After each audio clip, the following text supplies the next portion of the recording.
Un homme est invité à un mariage et en arrivant, il découvre quelque chose qui change complètement sa perception de la mariée. Mais avant de continuer, pensez à vous abonner pour que nous puissions partager plus d'histoires. Julien Dupont, un photographe talentueux mais solitaire originaire de Marseille, vivait une existence tranquille rythmée par les mariages qu'il immortalisait et les paysages méditerranéens qu'il aimait capturer. Son appartement, situé au cœur du Vieux-Port, était un véritable sanctuaire dédié à la photographie. Des tirages en noir et blanc de ruelles pittoresques, des portraits expressifs de pêcheurs locaux, des clichés saisissants de couchers de soleil sur la mer Égée tapissèrent les murs. Un matin d'automne, alors que les premières lueurs du jour teintaient le ciel de nuances orangées, Julien descendit pour récupérer son courrier. Parmi les factures habituelles et les prospectus colorés, une enveloppe épaisse et élégante attira son attention. De couleur ivoire, elle était scellée avec un cachet de cire rouge arborant un blason raffiné. Intrigué, il remonta rapidement les escaliers jusqu'à son appartement, s'installa à sa table en bois massif près de la fenêtre et examina l'enveloppe sous toutes ses coutures. L'adresse était écrite à la main, avec une calligraphie soignée et presque aristocratique.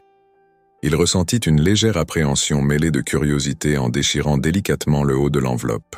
À l'intérieur se trouvait une invitation magnifiquement ornée de motifs floraux dorés, imprimée sur un papier de qualité supérieure au grain délicat. Monsieur Julien Dupont, il n'avait aucun souvenir d'avoir rencontré une Élise Moreau ou un Antoine Lefebvre. Aucun message personnel n'accompagnait l'invitation pour éclaircir ce mystère. Était-ce une erreur? Mais son nom et son adresse étaient correctement inscrits. Il posa l'invitation sur la table et se leva pour faire les 100 pas dans son salon. Qui pouvaient bien être ces personnes? Et pourquoi l'invitaient-elles à leur mariage? Peut-être s'agissait-il d'une invitation destinée à un autre Julien Dupont? Après tout, son nom n'était pas rare en France.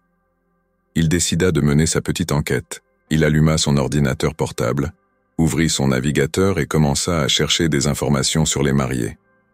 Rapidement, il découvrit des articles de presse annonçant le mariage imminent d'Élise Moreau, héritière d'une prestigieuse famille d'industriels parisiens, et d'Antoine Lefebvre, un entrepreneur renommé dans le secteur des technologies.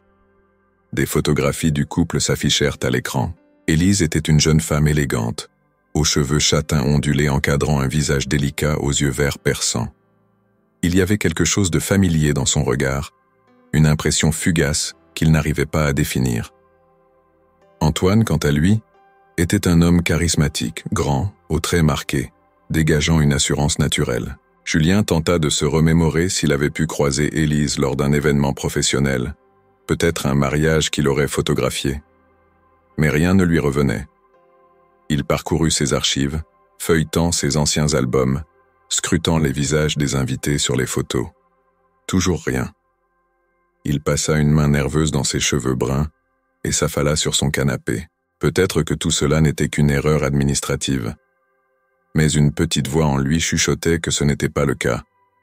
Quelque chose l'incitait à accepter cette invitation, une intuition inexplicable mais persistante. Le téléphone sonna, le faisant sursauter.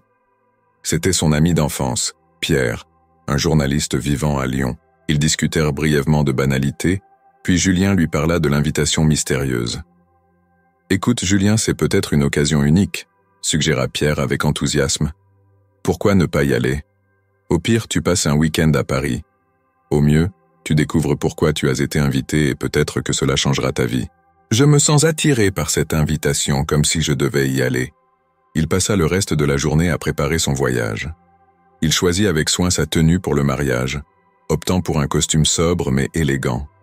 Il n'oublia pas d'emporter son appareil photo, son fidèle compagnon, se disant qu'il pourrait capturer quelques clichés de la capitale. Avant de se coucher, il jeta un dernier regard à l'invitation posée sur sa table de nuit, se demandant quelle surprise l'attendait. Le jour du départ, le soleil se levait à peine lorsque Julien quitta son appartement, sa valise à la main. Les rues de Marseille étaient encore calmes, baignées dans une lumière douce. Il prit un taxi jusqu'à la gare Saint-Charles, le cœur battant d'excitation. Une fois sur le quai, il vérifia une dernière fois son billet. Le TGV à destination de Paris était annoncé à l'heure. Il s'installa sur un banc, observant les voyageurs autour de lui. Des hommes d'affaires pressés, des familles en vacances, des étudiants chargés de sacs à dos.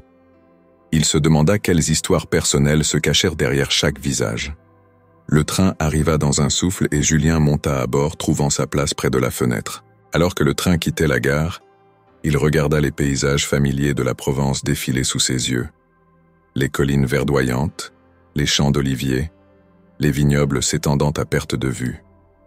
Au bout d'une heure de trajet, une voix féminine douce le sortit de sa contemplation. « Excusez-moi, cette place est-elle libre ?»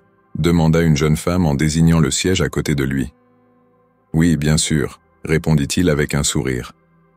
Elle s'installa, déposant un livre sur la tablette devant elle. Julien ne put s'empêcher de remarquer le titre « L'art de la photographie contemporaine ». « Intéressant », commenta-t-il en désignant le livre. « Vous êtes photographe ? Je suis invité à un mariage, mais c'est un peu compliqué. » Ils passèrent le reste du voyage à discuter de photographie, d'art, de voyage. Sophie était passionnée et enthousiaste, partageant avec lui ses projets, ses rêves d'exposition, ses artistes préférés. Julien se surprit à lui parler de ses propres aspirations, des projets qu'il avait mis de côté, des envies qu'il n'avait jamais concrétisées. Le temps fila à une vitesse incroyable. Avant qu'il ne s'en rende compte, le train approchait de Paris. Sophie rangea ses affaires et lui tendit une carte de visite. « Si vous avez envie de visiter notre campus ou d'assister à une exposition, n'hésitez pas à me contacter, dit-elle chaleureusement. « Je n'y manquerai pas, répondit-il sincèrement. Alors que le train entrait en gare de Lyon, Julien ressentit une bouffée de nostalgie. Les toits de Paris, la Seine, les immeubles haussmanniens. Tout cela lui rappelait des souvenirs d'enfance, des moments passés avec ses parents lors de visites à la capitale. En descendant du train, la foule dense et l'agitation environnante le submergèrent un instant. Il prit une profonde inspiration, savourant l'air parisien chargé d'énergie. Il décida de marcher jusqu'à son hôtel, situé non loin de Montmartre, pour profiter de l'atmosphère de la ville. En chemin, il traversa des rues animées, passa devant des cafés bondés où les Parisiens savouraient de leur déjeuner, et observa les artistes de rue qui donnaient vie au trottoir avec leurs performances. Il se sentit revigoré, inspiré par cette effervescence. Arrivé à l'hôtel, un établissement charmant avec une façade couverte de lierre, il s'enregistra et monta à sa chambre.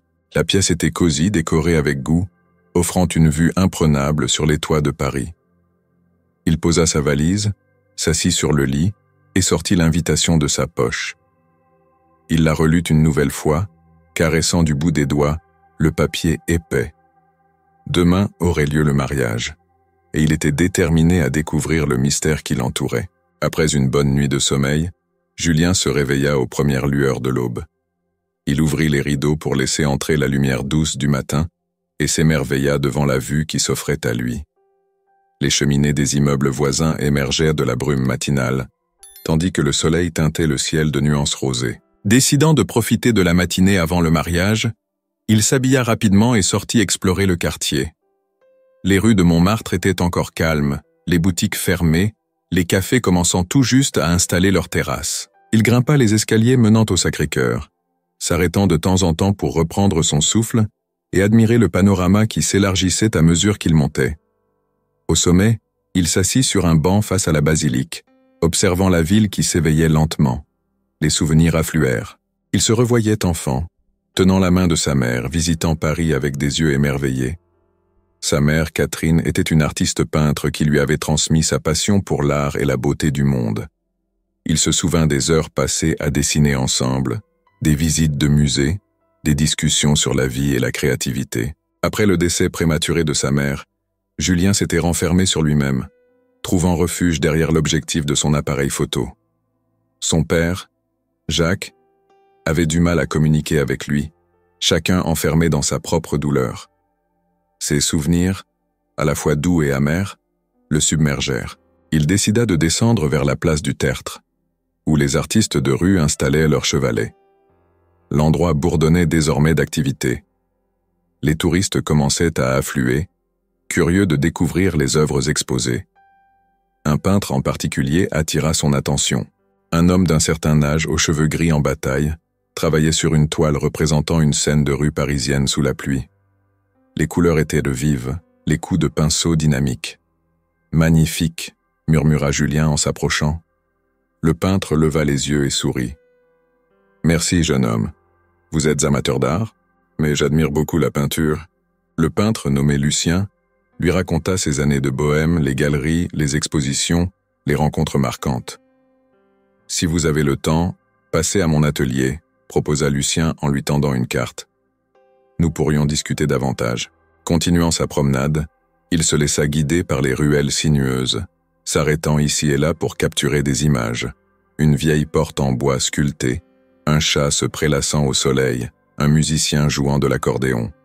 Au détour d'une rue, il tomba sur un petit café qui lui sembla familier. Il réalisa avec émotion qu'il s'agissait du café où sa mère l'emmenait prendre des chocolats chauds lorsqu'il était enfant.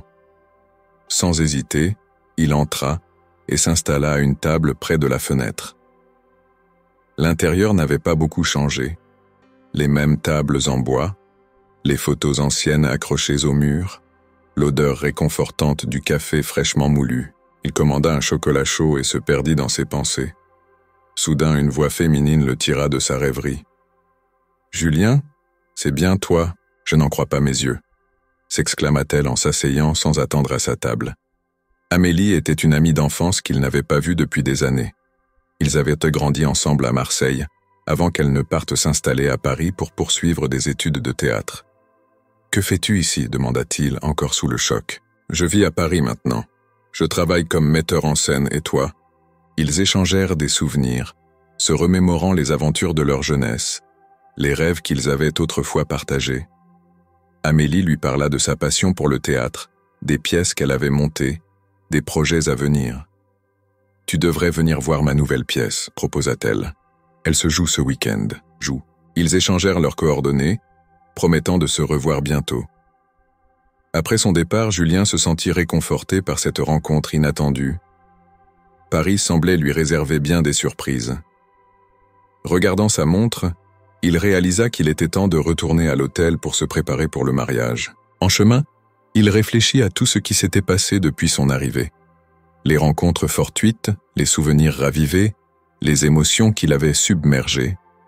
Il avait l'impression que ce voyage était bien plus qu'une simple réponse à une invitation. C'était un retour à lui-même, une reconnexion avec son passé et ses aspirations profondes. De retour dans sa chambre, il enfila son costume avec soin, ajusta sa cravate devant le miroir et prit une profonde inspiration. Il était prêt à affronter le mystère qui l'attendait. En quittant l'hôtel, il ne pouvait s'empêcher de sentir que sa vie était sur le point de changer de manière significative.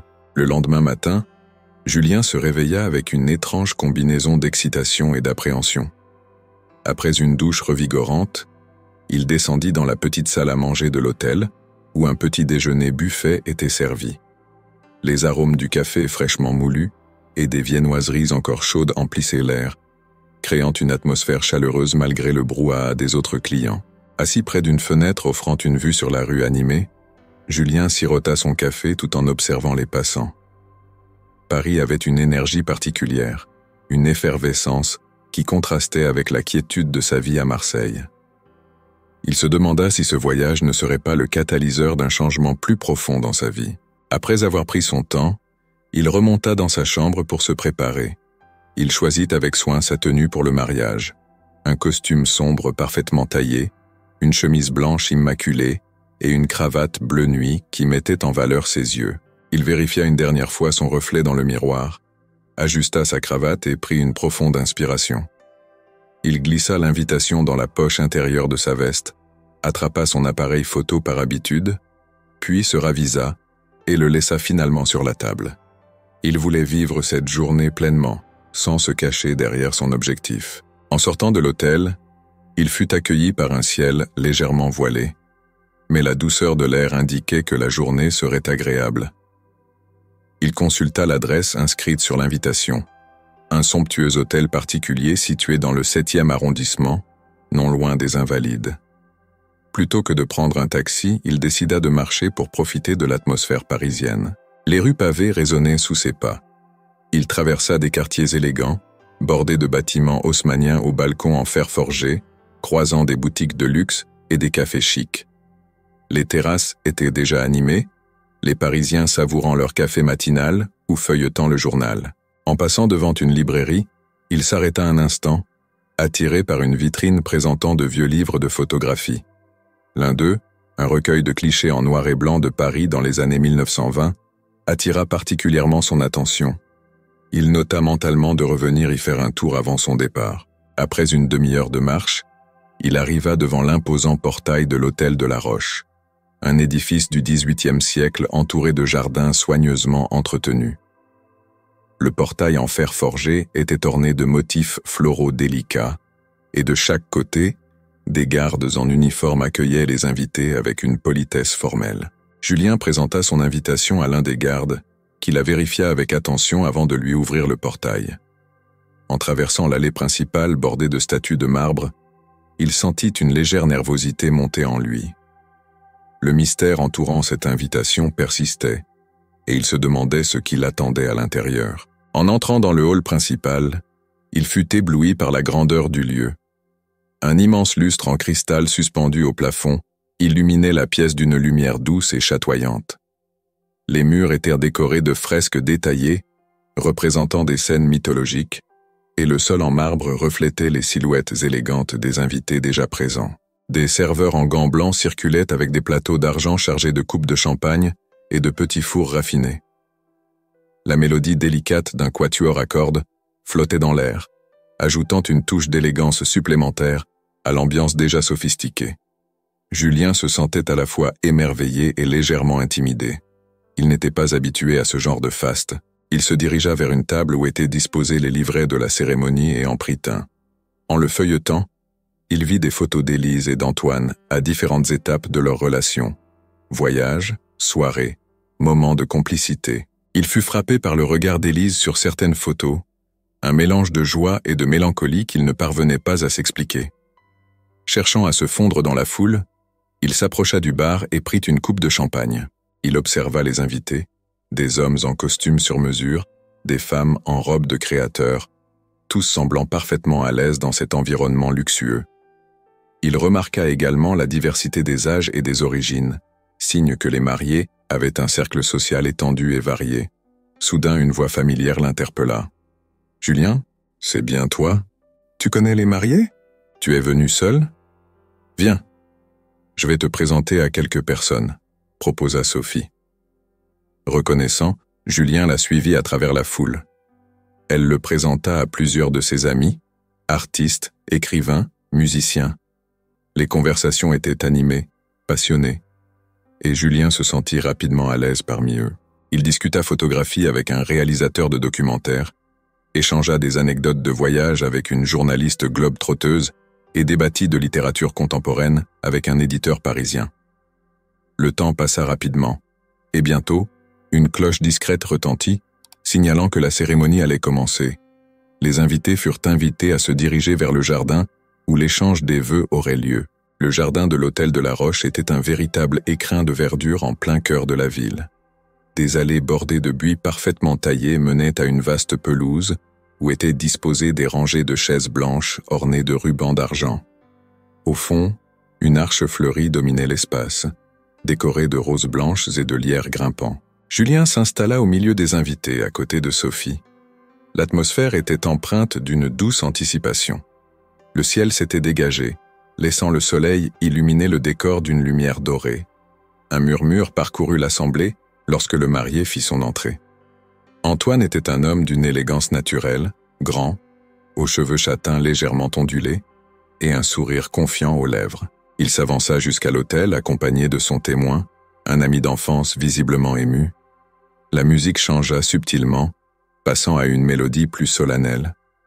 Tous les regards se tournèrent vers l'allée centrale. Julien sentit son cœur battre plus fort, sans vraiment comprendre pourquoi.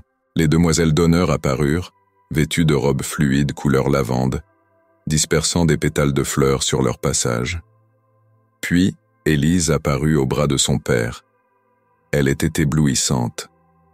Sa robe, en soie d'ivoire, était à la fois simple et raffinée, épousant ses formes avec grâce. Un voile délicat encadrait son visage, révélant des traits fins, des yeux profonds et un sourire léger. Chaque pas qu'elle faisait semblait suspendu dans le temps. Julien fut saisi par une vague d'émotion. Il y avait quelque chose chez elle qui le touchait profondément, une sensation de déjà-vu qui le troublait.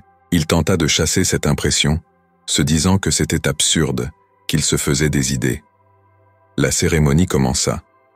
Le célébrant parla de l'amour, de l'engagement, de la beauté de l'union de deux âmes.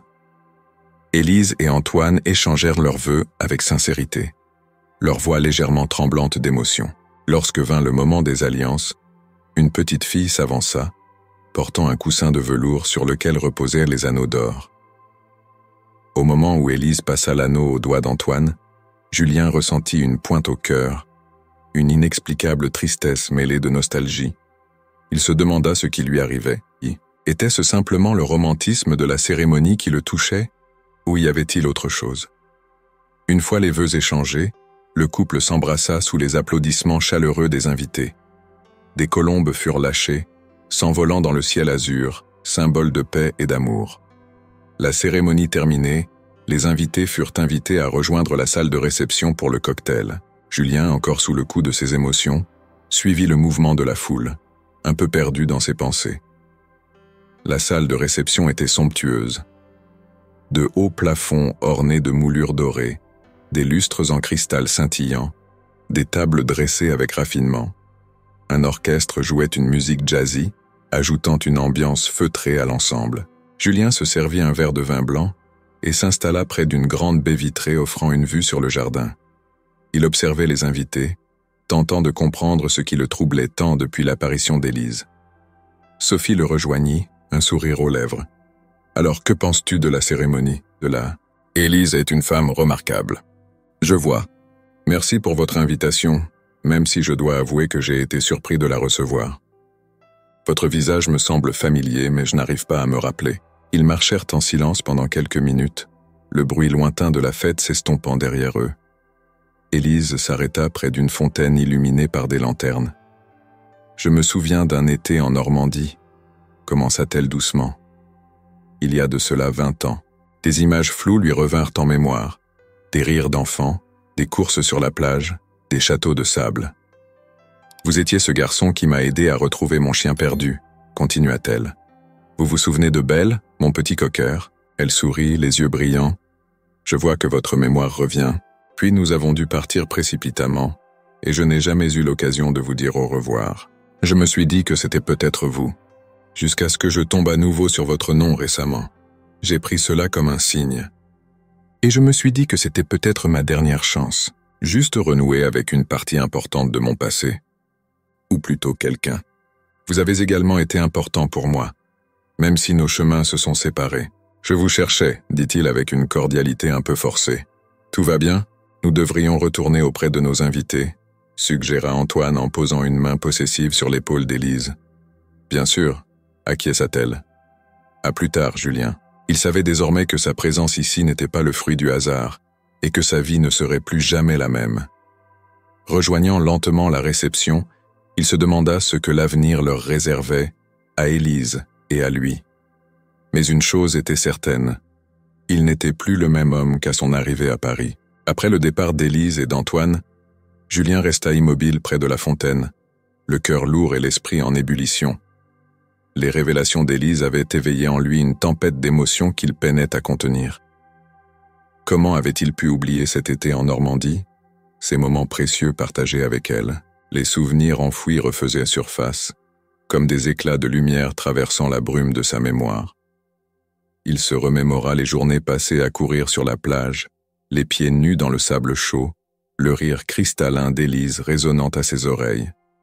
Il construisait des châteaux de sable, s'inventait des histoires de pirates et de trésors cachés. Il se souvenait de ses tresses blondes flottant au vent, de ses yeux pétillants lorsqu'elle découvrait un coquillage unique ou une pierre aux reflets irisés. Julien s'assit sur le rebord de la fontaine, passant une main nerveuse dans ses cheveux. Comment avait-il pu laisser ses souvenirs s'effacer? Était-ce le poids des années, des expériences, des déceptions qui avaient obscurci cette période lumineuse de sa vie? Il ressentait une pointe de regret, mêlée à une étrange nostalgie. Sophie, qui avait observé de loin son trouble, s'approcha avec une douceur bienveillante. « Julien, tout va bien? Tout va? Tu as l'air perdu dans tes pensées. Le monde est vraiment petit, n'est-ce pas?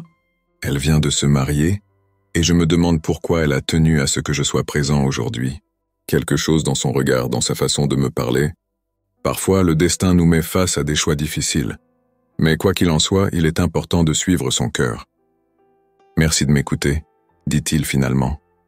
Je suis là si tu as besoin de parler, répondit-elle avec un sourire chaleureux.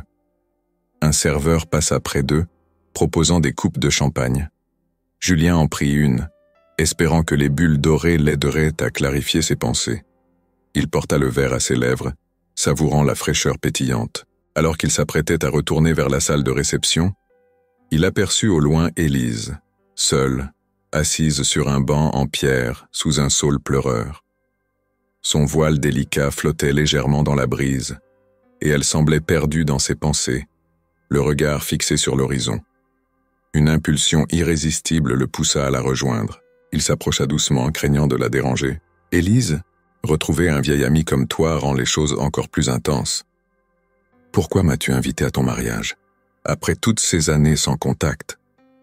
Nous avons dû déménager et la vie a pris le dessus. Je suis désolé de ne pas avoir gardé le contact.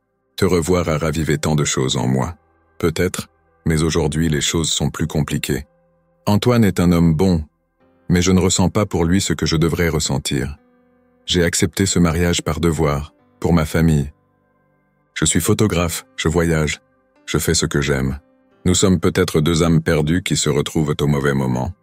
Je ressens la même chose, mais les conséquences de nos choix pourraient être lourdes. Prends tout le temps dont tu as besoin. Prends soin de toi. De retour à son hôtel, Julien s'allongea sur son lit, les yeux rivés au plafond.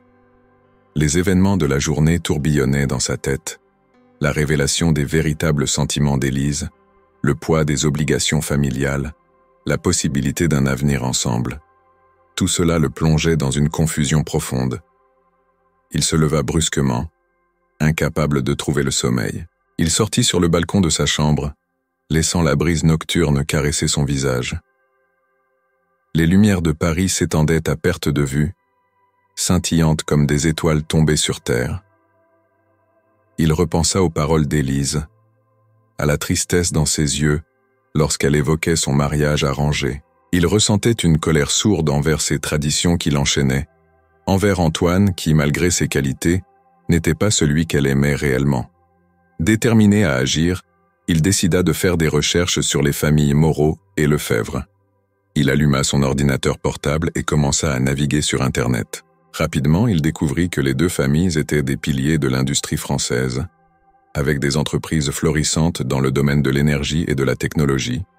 Des articles évoquaient le mariage d'Élise et d'Antoine comme l'union stratégique de deux empires, renforçant leur position sur le marché international. Les médias louaient cette alliance, la présentant comme une histoire d'amour moderne, bien que Julien sache désormais que la réalité était tout autre.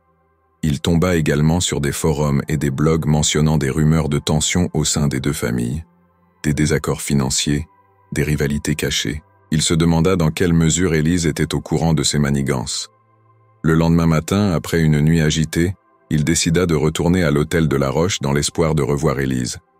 À son arrivée, il fut accueilli par un portier qui, reconnaissant son visage, le laissa entrer sans difficulté. Les lieux étaient calmes, la plupart des invités étant partis. Il traversa le hall majestueux et se dirigea vers les jardins, espérant la trouver là où ils s'étaient parlé la veille. À sa grande déception, elle n'y était pas. Alors qu'il s'apprêtait à rebrousser chemin, une voix grave l'interpella. « Vous cherchez quelqu'un? Et que lui voulez-vous? Ma fille a des responsabilités, et il serait préférable que vous ne vous immisciez pas dans sa vie. Elle a fait son choix en épousant Antoine, et il est de notre devoir à tous de respecter cela. Je suis prêt à prendre ce risque pour elle. » Désemparé mais déterminé, Julien décida de tenter de contacter Élise directement. Il appela Sophie, espérant qu'elle pourrait l'aider. « Julien, que se passe-t-il » répondit-elle, surprise par son appel matinal. « Sophie, j'ai besoin de ton aide.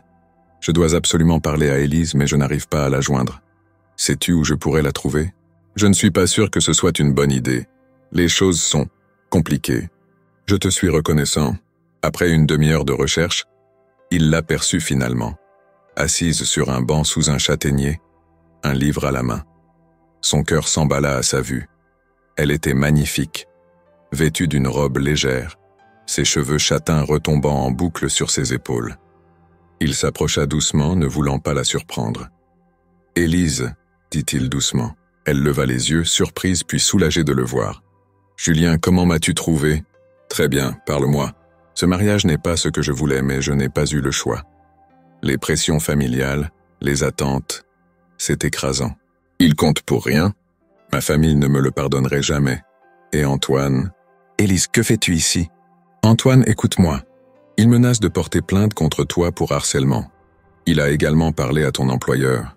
Je refuse de la laisser entre les mains de cet homme. » Ensemble, ils élaborèrent un plan pour exposer les manigances des familles Moreau et Lefebvre, espérant ainsi libérer Élise de ses obligations.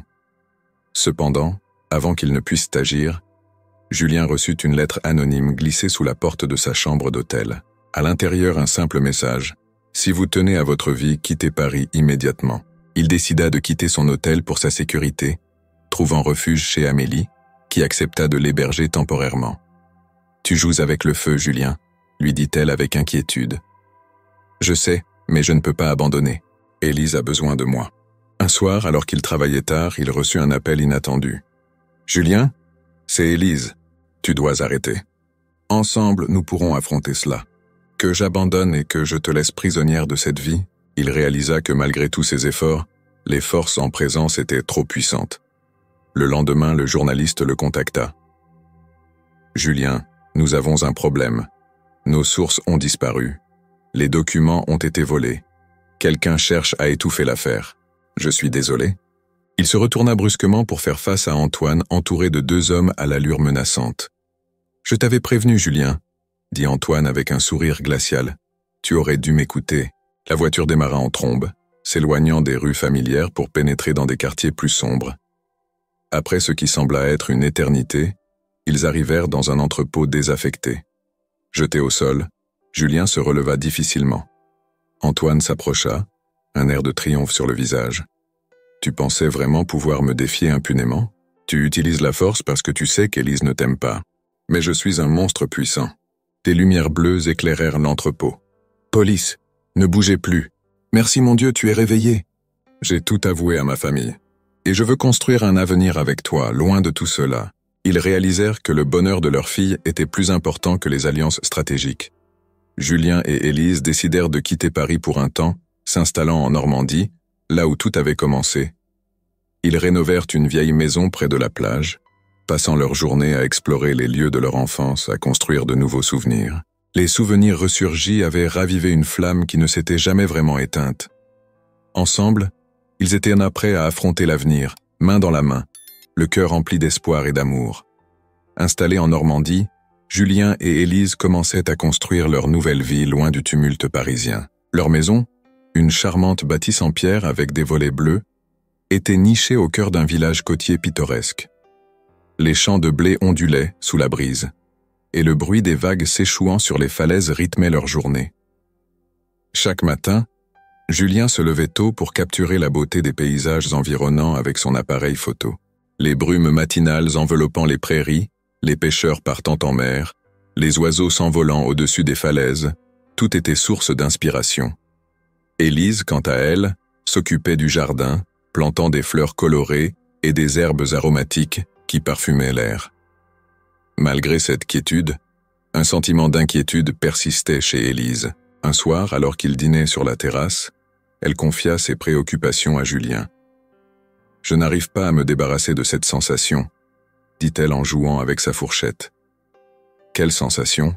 demanda Julien en posant sa main sur la sienne. « Que tout cela est trop beau pour être vrai, que notre bonheur est fragile. Antoine est en prison, et les autorités ont démantelé une grande partie de leurs réseaux illégaux. Nous sommes en sécurité ici. Je ne peux pas fuir éternellement. Après tout ce que tu nous as fait subir, les affaires vont mal, les médias nous harcèlent. » Julien entra dans la pièce, inquiet. « Ça va ?» Un après-midi, alors qu'elle se promenait sur la plage, elle rencontra une vieille dame assise sur un banc, regardant la mer. « Bonjour ma chère », dit la dame avec un sourire bienveillant. « Vous avez l'air préoccupé. Je traverse une période compliquée avec ma famille. J'ai fait des choix qui les ont blessés. Avez-vous essayé de leur parler? N'hésitez pas à venir me voir si vous avez besoin de parler. Tu devrais continuer à la voir si cela t'aide. En ouvrant, il se retrouva face à Jean-Pierre, le père d'Élise. « Monsieur Moreau », dit Julien, surpris. « Julien », répondit Jean-Pierre avec une expression indéchiffrable. « Puis-je entrer? Je suis venu te parler. J'ai réalisé que j'ai été injuste envers toi et ma fille. J'ai laissé mon orgueil et mes ambitions prendre le dessus sur le bonheur d'Élise. J'ai fait des sacrifices et j'attendais de mes enfants qu'ils fassent de même. Mais j'ai oublié l'essentiel. J'aimerais parler à Élise, si elle accepte de me voir. Je suis désolé de t'avoir fait souffrir. La chute de l'entreprise, les scandales, la maladie de sa femme. Ta mère est tombée malade peu après ton départ. Elle est à l'hôpital. Le lendemain, ils se rendirent à Paris. À l'hôpital, Élise retrouva sa mère, affaiblie mais souriante à la vue de sa fille. « Ma chérie », murmura sa mère en lui tenant la main. « Maman, je suis là. Promets-moi de vivre ta vie comme tu l'entends. » Jean-Pierre, quant à lui, décida de prendre sa retraite et de se consacrer à sa famille. Un soir, alors qu'ils étaient tous réunis dans le salon de la maison familiale, Jean-Pierre prit la parole. « J'ai quelque chose à vous annoncer. »« Pourquoi ?»« Quel genre de projet ?» Les photographies de Julien, capturant la beauté naturelle et l'essence de la vie quotidienne, attirèrent des visiteurs de toute la région. Élise, de son côté, décida de créer une association pour aider les jeunes artistes à se lancer. Elle organisa des ateliers, des expositions et offrit des bourses pour encourager la créativité. Un jour, alors qu'il se promenait sur la plage, Julien s'arrêta et se tourna vers Élise. « J'ai quelque chose pour toi. Élise, veux-tu m'épouser ?» Il s'était reconstruit, travaillant désormais pour une organisation caritative. « Je suis heureux pour vous, » dit-il en serrant la main de Julien. « Merci Antoine. Cela compte beaucoup pour nous. » Les années passèrent, et leur amour ne fit que grandir. Ils eurent 2 enfants, une fille nommée Claire et un garçon nommé Lucas, en hommage au frère d'Élise. Un soir, assis sur le perron de leur maison, Julien regarda le soleil se coucher. « Tu te souviens de la première fois où nous nous sommes rencontrés ici, enfant?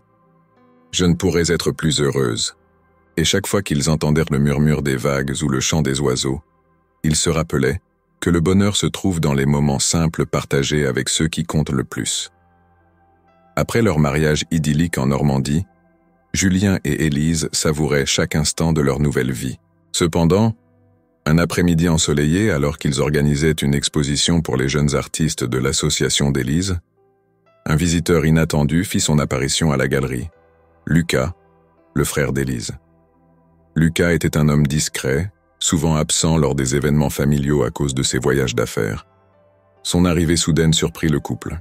Élise l'accueillit chaleureusement, ravie de revoir son frère après tant de mois sans nouvelles. « Lucas, quelle belle surprise !» s'exclama-t-elle en le serrant dans ses bras. « Bonjour ma sœur. »« Julien » répondit-il en serrant la main de son beau-frère. « J'avais besoin de m'éloigner de Paris et je me suis dit que c'était l'occasion idéale pour vous rendre visite. » Plus tard dans la soirée, alors qu'Élise était partie préparer le dîner, Lucas aborda un sujet plus sérieux avec Julien. « Il y a quelque chose dont je dois te parler. » commença-t-il, le visage grave. « Je t'écoute, » répondit Julien, sentant la tension monter. Il s'agit de l'entreprise familiale. Après la vente orchestrée par mon père, j'ai découvert des irrégularités majeures dans les comptes. Des fonds manquants, des transactions non autorisées, et je crains que cela ne soit lié à des activités illégales menées par certains anciens associés de notre famille. Si nous révélons tout, notre famille pourrait être en danger. Je ne peux pas affronter cela seul. C'est risqué, mais si cela peut protéger votre famille et mettre fin à ces activités, je suis prêt à aider. Grâce à des contacts que Lucas avait maintenus, ils purent accéder à des événements privés où se réunissaient les personnes impliquées. Lors d'un gala caritatif à Paris, Julien se fit passer pour un photographe engagé pour couvrir l'événement. Armé de son appareil photo, il captura des images compromettantes montrant des échanges discrets, des documents échangés, des sommes d'argent suspectes. Pendant ce temps, Lucas engagea un hacker de confiance pour infiltrer les systèmes informatiques des entreprises concernées. Ils découvrirent des transactions offshore, des contrats illégaux et des preuves de corruption à grande échelle. Cependant, leur enquête ne passa pas inaperçue. Un soir, alors qu'ils analysaient les données dans un appartement loué pour l'occasion, ils reçurent un appel anonyme. Vous jouez à un jeu dangereux. Abandonnez pendant qu'il en est encore temps. Tu as raison, nous avons suffisamment de preuves maintenant. Nous allons mettre en place une protection pour vous. Julien, grâce à des réflexes acquis lors de ses voyages dans des zones difficiles, réussit à se défendre et à s'échapper. Essoufflé, il rejoignit Élise et Lucas, leur racontant l'incident. « Ça ne peut plus continuer », dit-il fermement. « Nous devons mettre fin à tout cela maintenant. » Prétendant avoir des informations à vendre, il réussit à gagner leur confiance temporairement. La tension était palpable. Chaque mot, chaque geste pouvait trahir sa véritable identité. Pendant ce temps, la police se tenait prête à intervenir à la moindre alerte. Au cœur de la négociation, l'un des hommes reconnut Julien. « Attendez une minute, je t'ai déjà vu quelque part. » En quelques instants, les forces de l'ordre firent irruption, maîtrisant les criminels avant qu'ils ne puissent réagir. La tension retomba, mais Julien était secoué. Élise et Lucas, informés de la réussite de l'opération, se précipitèrent pour le rejoindre. « Tu vas bien ?» s'inquiéta Élise en le serrant dans ses bras. « Oui, c'est fini maintenant », murmura-t-il, soulagé. Grâce aux preuves recueillies et aux arrestations, un vaste réseau de corruption fut démantelé. Les médias saluèrent le courage des lanceurs d'alerte et la famille Moreau retrouva sa réputation, cette fois-ci basée sur l'intégrité et la justice. De retour en Normandie, le trio prit le temps de se ressourcer. Un soir, assis tous les trois face à la mer, Lucas exprima sa gratitude. « Je ne vous remercierai jamais assez. Vous m'avez sauvé, et vous avez sauvé notre famille. Ce qui compte, c'est que nous sommes ensemble, prêts à affronter l'avenir. Ce serait une manière formidable de donner un sens à tout ce que nous avons traversé, » approuva Élise. Ainsi naquit la Fondation Moreau-Dupont, dédiée à la justice et à la protection des innocents. Leur initiative reçut un soutien massif, tant du public que des institutions. Leur engagement commun renforça leurs liens. Julien et Élise, plus unis que jamais, réalisèrent que chaque épreuve surmontée avait renforcé leur amour et leur détermination à construire un monde meilleur. Le passé, avec ses ombres et ses secrets, avait été confronté et dépassé. Désormais, ils pouvaient regarder vers l'avenir avec confiance, sachant qu'ensemble, ils étaient invincibles. Les mois qui suivirent la création de la Fondation Moreau-Dupont furent intenses pour Julien, Élise et Lucas. Leur engagement commun pour la justice sociale et la protection des lanceurs d'alerte les avait propulsés sous les feux des projecteurs médiatiques. Chaque jour apportait son lot de défis, mais aussi de satisfaction. Cependant, malgré ses succès, une ombre persistait dans le cœur d'Élise, la relation distante avec sa mère, qui, malgré le temps écoulé, n'avait pas entièrement guéri. Un matin d'automne, alors que les feuilles dorées tourbillonnaient sous le vent frais de Normandie, Élise décida qu'il était temps d'affronter ce qui la troublait. Assise à la table de la cuisine, une tasse de thé fumante entre les mains, elle confia à Julien ses inquiétudes. « Je pense souvent à maman, » dit-elle, le regard perdu par la fenêtre. « Même si nous avons renoué après son hospitalisation, j'ai l'impression qu'il reste des non-dits entre nous. » Décidée, Élise prit son téléphone et appela sa mère. Après quelques sonneries, une voix familière mais légèrement hésitante répondit. « Allô ? Élise ? Viens à la maison quand tu le souhaites. » Pourtant, ses souvenirs étaient entachés par les attentes strictes et les pressions familiales qu'elle avait subies. Sa mère l'accueillit sur le perron, un sourire timide aux lèvres. « Entre, il fait frais dehors. Maman, je suis venue pour parler de notre relation. Je ressens qu'il y a encore des tensions entre nous. J'ai sacrifié mes propres rêves pour soutenir ton père et les affaires familiales. Je pensais que c'était la bonne chose à faire, et je voulais que tu suives le même chemin. Mais nous devons être honnêtes l'une envers l'autre. » Ce moment de sincérité marqua le début d'une nouvelle ère dans leur relation. De retour en Normandie, Élise partagea cette expérience avec Julien. « Je me sens libérée, » confia-t-elle. « Comme si un poids avait été enlevé de mes épaules. Le pardon est une force puissante. » L'idée enthousiasma tout le monde. Les préparatifs commencèrent, mobilisant l'énergie et la créativité de chacun. Marguerite, la sage-femme qui avait tant aidé Élise, proposa même de contribuer en organisant une vente aux enchères de ses œuvres d'art. Le soir de l'événement, le grand hall de la galerie était métamorphosé. Des lumières tamisées, une décoration élégante, une ambiance chaleureuse. Tout était réuni pour une soirée mémorable. Les invités, venus de tous horizons, étaient impatients de découvrir les surprises préparées. Julien prit la parole pour inaugurer la soirée.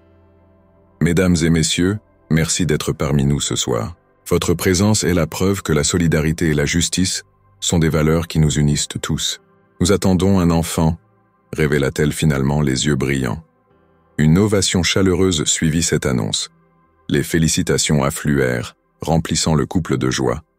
La nouvelle de la grossesse d'Élise se répandit rapidement parmi leurs proches. Les messages de félicitations affluèrent, témoignant de l'affection que tous leur portaient. Jean-Pierre, le père d'Élise, exprima sa joie lors d'un appel émouvant. « Je suis tellement heureux pour vous », déclara-t-il. « Un petit enfant. C'est une bénédiction. Je ferai tout pour être le grand-père que cet enfant mérite. Après tout ce que nous avons vécu, j'ai réalisé que j'ai besoin de donner un nouveau sens à ma vie. C'est une décision noble. Je serai absent pendant un certain temps, mais je reviendrai pour la naissance du bébé. Pendant ce temps, la fondation continuait de prospérer. Grâce aux efforts conjoints de l'équipe, de nombreux projets virent le jour. Programmes éducatifs, soutien aux communautés défavorisées, campagnes de sensibilisation. Un soir, alors qu'Élise feuilletait un album photo, elle tomba sur une image de son ancien ami Antoine. Malgré leur passé tumultueux, elle ressentit le besoin de savoir ce qu'il était devenu. « Julien, penses-tu qu'il serait déplacé de contacter Antoine ?» demanda-t-elle. Il réfléchit un instant. « Je pense que c'est compréhensible. Après tout, il a fait partie de ta vie. » Il exprimait sa gratitude pour sa démarche et proposait de les rencontrer lors de son prochain passage en France. La rencontre eut lieu dans un café parisien. Antoine, visiblement apaisé, partagea son parcours de rédemption. « J'ai commis des erreurs, mais j'ai appris de mes échecs, » confia-t-il. « Voir le bonheur que vous avez construit m'a inspiré à changer. » Lucas, fidèle à sa promesse, revint de sa mission pour accueillir sa nièce. Les parents d'Élise, comblés, se montrèrent présents et attentionnés. « Elle est magnifique », murmura Jean-Pierre en berçant le bébé. « Vous avez créé une merveille. » La vie prit un rythme nouveau, rythmé par les rires et les pleurs du nourrisson. Julien, émerveillé par son rôle de père, passait des heures à contempler Margot, capturant chaque instant avec son appareil photo. Un soir, alors qu'ils étaient réunis en famille autour du feu de cheminée, Lucas partagea les récits de sa mission humanitaire. « J'ai vu des choses difficiles, mais aussi tant de courage et de résilience. » La fondation, renforcée par les nouvelles collaborations, étendit ses actions à l'international. Antoine, fidèle à sa parole, apporta un soutien financier et stratégique précieux. Marguerite, malgré son âge avancé, continua d'inspirer chacun par sa sagesse. Un jour, elle réunit Élise et Julien pour leur faire part d'un projet qui lui tenait à cœur. « Je souhaite créer un centre culturel ici, en Normandie », annonça-t-elle. Un lieu où les générations pourront se rencontrer, partager, apprendre. Le centre culturel devint rapidement un lieu incontournable, accueillant des ateliers, des expositions, des conférences. Lors de l'inauguration, Marguerite prononça un discours émouvant. « La vie est un voyage parsemé de rencontres et de découvertes. Ce centre est le reflet de notre capacité à créer ensemble un monde meilleur. » Oh. Elle montrait déjà un intérêt marqué pour l'art et l'aide aux autres. Un jour, elle demanda à sa mère « Maman, est-ce que je pourrais moi aussi aider les gens quand je serai grande ?»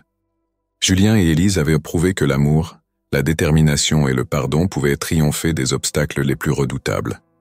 Leur vie était désormais une source d'inspiration pour tous ceux qui les entouraient. Et tandis que le soleil se couchait sur la Normandie, teintant le ciel de nuances d'or et de pourpre, ils savaient que chaque jour était une nouvelle opportunité de créer, d'aimer et de laisser une empreinte positive sur le monde.